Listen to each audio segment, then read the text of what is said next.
Winston-Salem and Forsyth County, but wow, what an introduction from my mayor. Thank you very much, Alan Joins. Harold Kennedy, I salute you for your leadership tonight. 2 minutes older than his brother. Did you all realize that? He's the big brother. And Annie Kennedy, Representative Kennedy, sat across from me my first year in the General Assembly, way back when. I had these 2 little boys, and she said, Bev, I've got these 2 little boys, and we'll raise them together. And she reminds me once in a while that hers turned out as well as mine. She used to say hers turned out better than mine, but now they're on their own, Annie, and have jobs, so mine are doing as well as yours. Thank you for your, y'all give her another round. I can't come to Forsyth County without thanking our good friends in the legislative delegation. Linda Guru is as good as it gets. Larry Womble is as good as it gets, and Erling Parman has to be sick or she would be here. Give them a round of applause.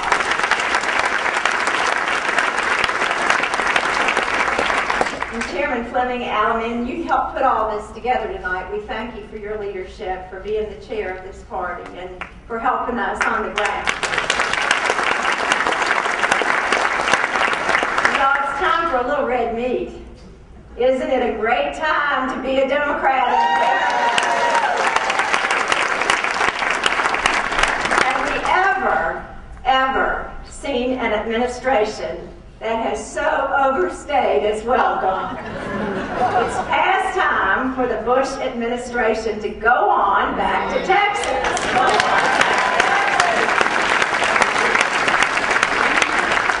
I think is tremendous. I don't know how you felt these last few months as we focused on a new leadership in America and in North Carolina, obviously. That's why I'm really here. But let's talk about the big picture first, the country. I don't know how you felt, but when I watched those debates last week and I saw the Democratic Party's candidates, Barack and Hillary, it's a new day. It's a new day.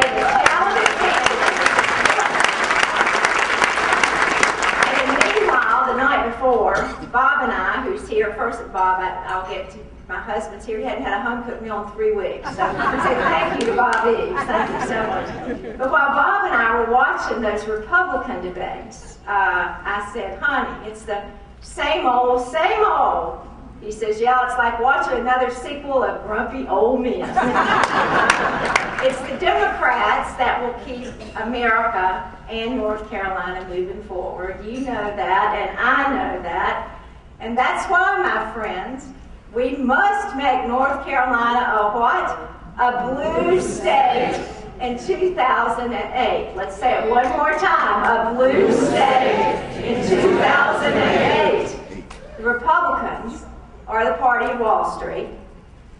We in this room, we're the party of Main Street. They're the party that wants to give the big tax breaks to their buddies on Wall Street. We're the party that cares about working people and homegrown businesses. They're the party of the status quo. No, no, no. We're the party, quite simply, that sits down and goes to work and gets it done. And that's the kind of governor I will be for the state of North Carolina. I have a track record of fighting against the status quo time after time after time. When folks said it couldn't be done, I did it. My response when I first ran for office back in from Craven County, from eastern North Carolina, people said, a woman can never win in eastern North Carolina. You know what I did. I did just what so many of you have done all your life.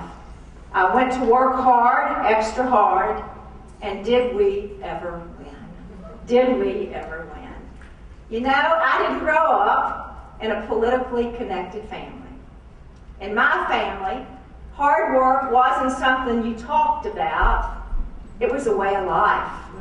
No choice, a way of life. My mom and dad, they didn't graduate high school. Some of you have moms and dads who didn't graduate high school. Daddy worked his way up and became very successful but he always regretted not getting that high school diploma. He and my mama preached to me over and over and over, with a good education, anything is possible. And I've lived my life believing that. If we help everybody in our state get a good education, then anything is possible. That's the kind of government I'm going to do. North Carolina, in an odd way, reminds me of my parents. I think about them a lot. Our state started out poor and uneducated. As recently as a few decades ago, 25% of the adults in this state dropped out of school at about 6th grade. So it's no wonder that North Carolina at that time was the second poorest state in America. So you all, when somebody says the sky is falling, things are awful in North Carolina, you look them in the face and you said, let me tell you how far we've come. Sure, we've got a long way to go, but we're halfway home, baby, and with good leadership, we can get all the way there. And that's what I'll do for the people of North Carolina. I want to build a new North Carolina. A North Carolina in the 21st century, where every person believes that with a great education and hard work, that anything is possible. That's the great American dream. So tonight, I want to briefly talk with you about 3 of the most significant ways I believe we can keep North Carolina moving forward. Education, building a 21st century economy, and providing affordable health care. So let's start with education. Education, in my mind, is simply the difference maker. Teachers know that, and I'm really proud as we run for governor to have just received the endorsement of North Carolina's teachers. I have a track record of fighting to ensure that every child in this state has a quality education. I led the effort to help Smart Start with Jim Hunt get started in this state so that every child, regardless of what kind of family or home they came from, had a chance to come to school ready to learn. I fought to make teachers' salaries more competitive. When folks said it couldn't be done, I said, watch me. And we moved salaries from 43rd to 21st in this nation. We did that because teachers needed more.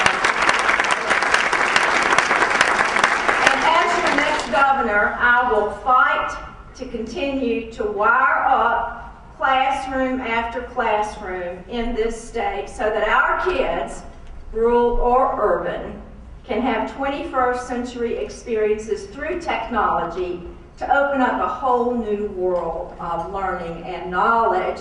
That's what you want in the schools. They're going to prepare workers for the 21st century. And let me tell you, my friends, you know, you want to keep kids from dropping out. Give them something to work for. Give them something to work for. And that's what the College Promise is all about. It's an ironclad contract to kids, to students. If they work hard, if they make good grades, if they give back to their community, and if they graduate from high school, then let me tell you what we're going to do for them. We're going to tell them that the College Promise guarantees to all of them, not just to kids whose mamas and daddies can afford it, but to all of them, that financial resources will not be a roadblock. So any child in this state has the opportunity to go to college, a community college, or a vocational school. Now you tell me that's not the right thing to do.